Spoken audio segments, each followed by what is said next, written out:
Hello, senior seminar students, sociology majors, and some of you about to be graduates at the end of this semester or the end of this year.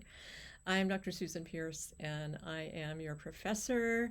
I know a few of you, and I'm looking forward to getting to know the rest of you. I thank you for your patience. We have had one technology problem after another, and I think we're almost on our way now. But I have to laugh at one issue that one of my friends had in a different department, which was that she accidentally picked up her phone and her husband's phone. He's also a professor here, and was in her classroom and had her phone muted, but his phone was ringing, and she kept thinking it was one of the students until they pointed out that was in her book bag. And he did not have his phone, which you might know we need to get into Canvas these days. So don't know how that all worked out in his classroom. But anyway, I think we are about to launch. And if you check the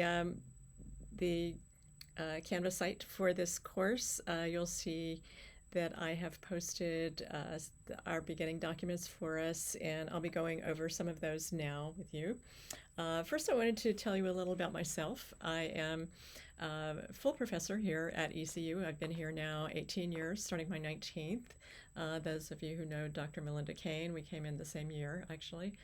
And I have taught in a number of other places before I did this. I finished my PhD at the New School for Social Research in New York City, a city where I just had the opportunity to spend a few weeks this summer doing some research. And following that, I had a great opportunity to teach over in Poland for several years. You might hear me talk about that from time to time. Very interesting time in the 1990s when Poland and Eastern Europe in general was going through a lot of changes as they were transitioning from communism to democracy. And so I got to teach sociology at a very interesting time, and am still in touch with some of my students from that time and professors that I worked with. I then came back to the United States and did some nonprofit work for a while, working with immigrant women's issues. I had been in the nonprofit sector in New York City before that, and you'll hear me talk about that this semester as I try to think about possible job options to steer you toward, and ways for you to sort of get some doors open for you as you go into the job market. And so back to my chronology that I started, after I came back from Poland, I was working in the nonprofit sector and then moved over to West Virginia and had a really great 3 years teaching in a position at West Virginia University in the sociology, criminology, and anthropology department, and then have been here since then. I've also had a great opportunity to teach with a related program to the one that hired me in Poland, and that was summer school orientation for international students who had these great scholarships to study in the US or the UK. And we brought them together for orientations in Istanbul, Turkey, for several summers. And then I also taught for the same program in Thailand one summer and Republic of Georgia. So you'll be hearing me talk a lot about global issues this semester. I also taught a global understanding course here at ECU for several years. And so I want to keep our gaze focused not just on our culture, but on what's going on in the world. So you'll see part of our curriculum this semester will jump into some global issues. We will be doing a lot of reading and talking and thinking and writing about domestic issues. One of the things that I found really interesting about teaching in Poland was that students' advisors, in other words, the person that they were working under when they were working on a thesis, for example, those professors, they called them promoters. And I want to adopt that term and think about myself as a promoter of you, as someone who is your promoter, your somebody who is trying to bump you up into the next steps in your life, in your career, And feel free to think of me that way, and come to me for all kinds of questions on what to do next, as well as feel free to come and talk to me just about sociology or philosophy or whatever interests you that we might have some common ground in. So you may know already that this is a writing intensive course, and so it fulfills your writing intensive requirement for ECU, and you'll see some information that I put on the syllabus for you on how you're going to actually both fulfill those requirements and be able to add your final research paper into your writing portfolio that you're going to have available after you leave here. We have a new software that is being used now. You might have used the Portfolium website in the past, but we're going to start something else this semester. I hear it's easier, so that will not happen until the very end of the semester, so we'll come back to that later. So what are we doing this semester? Senior seminar, it's taught differently by different professors. The way I teach it is that I want it to partly be kind of a review and wrap up of what you've learned as a sociologist, such as some of the content of what sociology is as a field, a few of the theories that you have learned or maybe haven't learned, and as well as methods, research methods. So, think about how important it is that this is a research field, and that we make all of our conclusions about society based on real data, on gathering information in a way that is considered to be rigorous, scientific, etc. We'll also be thinking about social change, and in at least a couple of weeks, we'll directly be talking about how social change happens. For example, we're going to have a segment on the disability movement, disability rights movement, and what they achieved and why they achieved it. We'll also be thinking about arts and social change, which is something that interests me.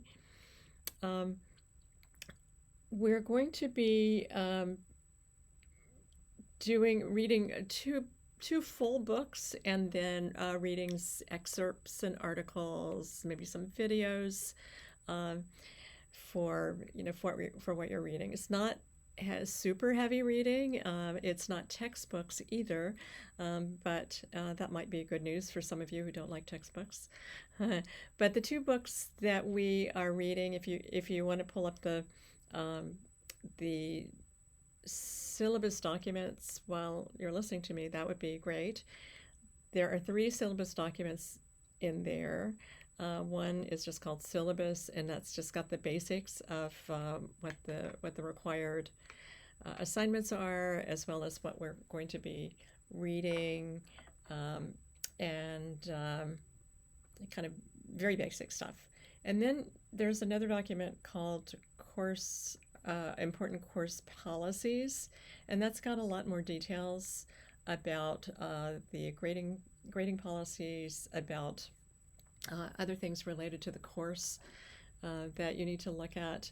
It has the verbiage about things like your rights in terms of disabilities and abilities. So some of that you've seen over and over again across the semesters, but please do take a look at that and see what those policies are. One of the things I want to emphasize is that on an online course, sometimes the occasional student or two will very easily get behind. And I just want to ask you to see what you can do to make yourself stay on top of things. What I'm doing to help you is to keep a schedule. So I would say by Tuesdays, I'll have a module for you. But before Tuesday, I'll already have a discussion board opened up for you that you could go ahead and start talking to one another on. And then by Thursday or Friday, I'll usually have a second module for you. There'll be a little bit of a shift for those weeks where there's a holiday, like fall break, like Thanksgiving, and so maybe there'll just be one module those weeks. But I will let you know.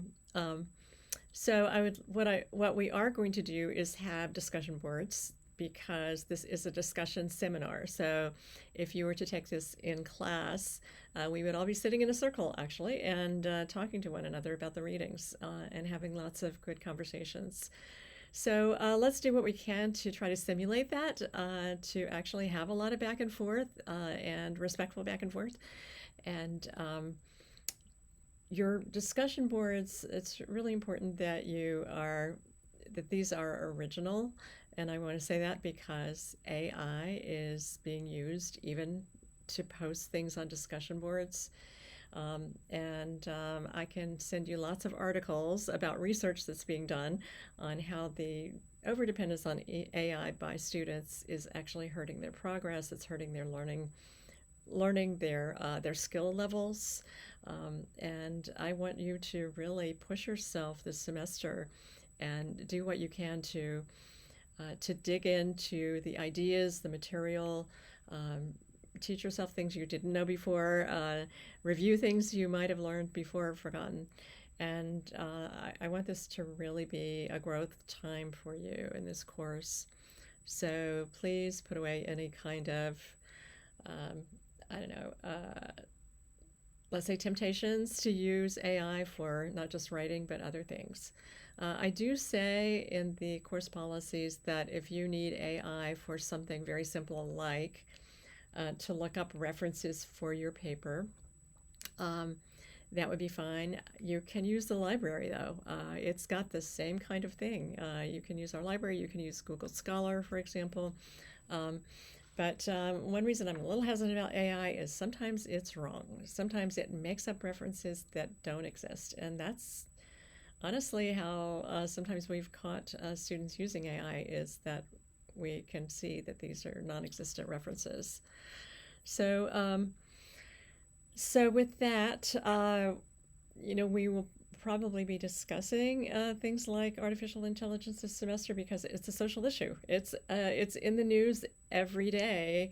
I don't know about you, but every day there is something else about either the downfalls of AI or in education, or something about whether the stock market is too reliant on all the AI growth, or whether China is trying to take over AI companies. You name it. I'll just, as an aside, mention a short news piece I heard on the radio today, which was about AI needing to take 911 calls because those offices are understaffed in some places, which is a little bit scary to think about. But the non-emergency calls, 911 calls, will be answered by an AI agent, where the emergency ones will go to a real person. But I have to say that I've used one of those exact services for roadside assistance, and maybe you have too, when you're broken down somewhere, and sometimes they're not working very well. So I really would rather have a human on the phone. So that's my rant about AI. We'll still be thinking about this semester, and you'll hear more from me about that. One thing about an online course is just how easy it is to get behind. So please do try to stay on top of it, and come talk to me if you're having any kind of issues keeping up. And I'm happy to hear you if you're saying, the work is piling up right now. Can we have a little bit of a breather to catch up? I'm open to things like that. So please do feel free to reach out. Please come see me during my office hours. I can also do office hours virtually for those of you who are not in Greenville. Those of you who are in Greenville or locally, I would love to meet you if I haven't met you before. So please do stop by if you're on campus or near campus. That would be great. So let me say something about the books and things we're going to be reading. The two main books we're going to be reading, one is called Flatlining by Adia Harvey Wingfield. And this is a very interesting ethnography. It is a study of the healthcare system, and especially things like race and gender and how those operate in terms of employees, employee relationships, relationships with patients in the hospital systems, and how some of those intersect with each other. Excuse me. So we get to learn a lot about nurses, doctors, and technicians, and what their experiences are. So I think you're going to find that very interesting.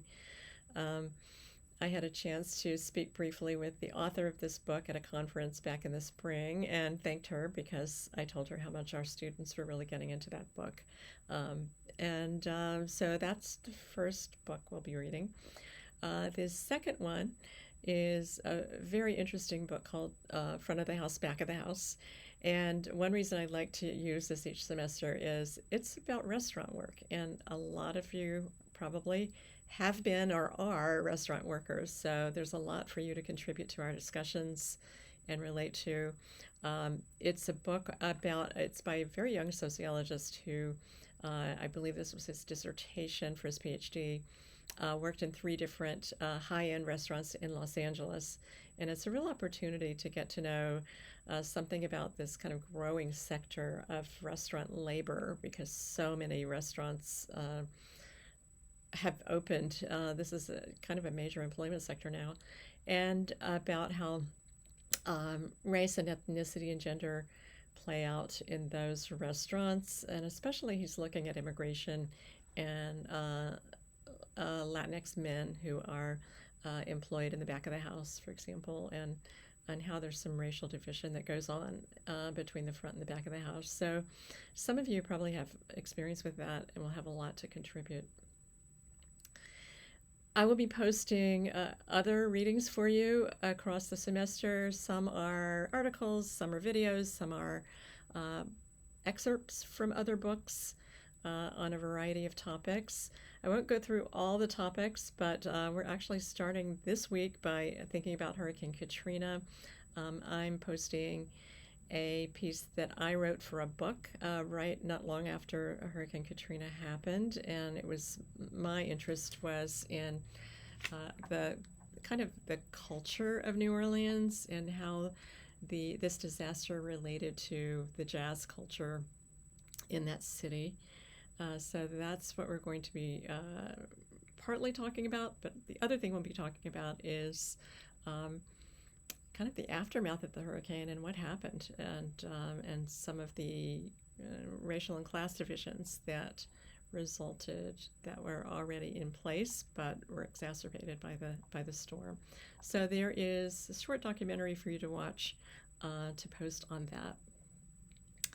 And then we're going to be moving into some other topics. I'm giving you some classic readings to read about some issues like sociological imagination and others.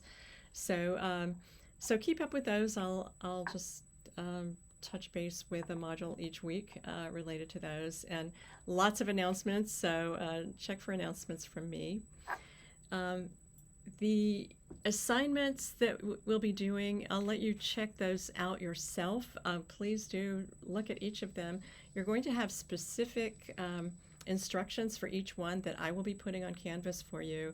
The deadlines are already there in the course schedule, so you can already check that out. And I'll be posting links, or whatever they're called, in Canvas with the deadlines, so those should pop up on your Canvas when something is, an assignment is due. There are no tests. It's all writing, and most of it is short writing papers, 3 pages each, for example, but there's going to be one longer research paper that's going to be about 10 to 12 pages. That will be due at the end of the semester. However, we will be doing something that writing intensive courses require, which is this scaffolding, and that is you're going to need to sort of be working on this across several weeks, where you'll start with giving me the topic that you're going to do. You'll be doing an annotated bibliography. You'll be doing an outline. You'll be doing a first draft and a final draft, and I'll have specific instructions for each of those for you. And you'll also get feedback on each stage from me, so that a lot of this is about how can you work on your writing. Like, what does it mean to write and rewrite, right, and redraft and reorganize? That's part of the writing process, and it's part of the thinking process, the part of the learning process. So it's going to be a really great exercise for you. The other papers are shorter, but I think you're going to enjoy them. There's going to be a paper where you're going to actually read something of your choice, a writing such as an article by one of our sociology professors. You can go ahead and start digging into our website to find their CVs, their curriculum vitas now, to see what they've written.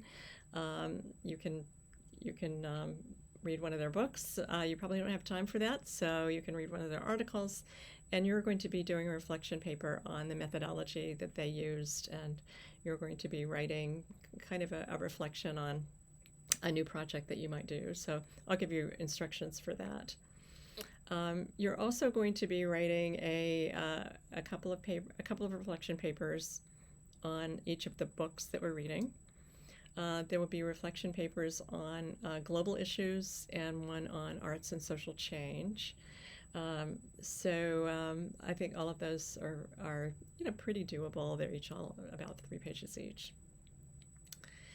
The other thing we're doing is resume writing. As I mentioned in an announcement, this isn't only a resume writing class, but we are going to be working on resumes and cover letters together. I have a lot of material for you from our Career Services Office on writing good resumes and cover letters. So I think that hopefully by the end of the semester you will be ready to send yours out there.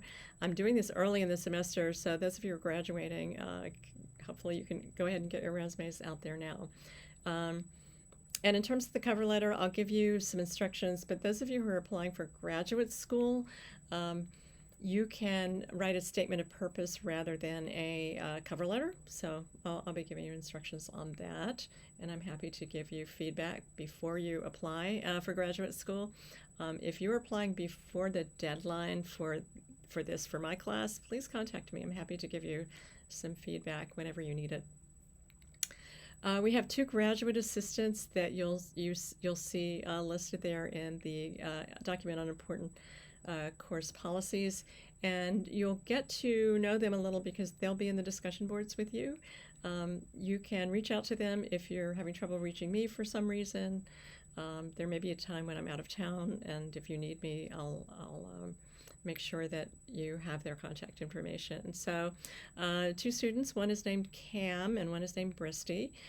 So look for those in the discussion boards. So I think that's it for the kind of overview of the semester. Check out Canvas, where I'd like you to start by introducing yourselves to each other. I'll be posting the first discussion boards for you to go ahead and do that. And again, welcome. I'm looking forward to spending the semester with you.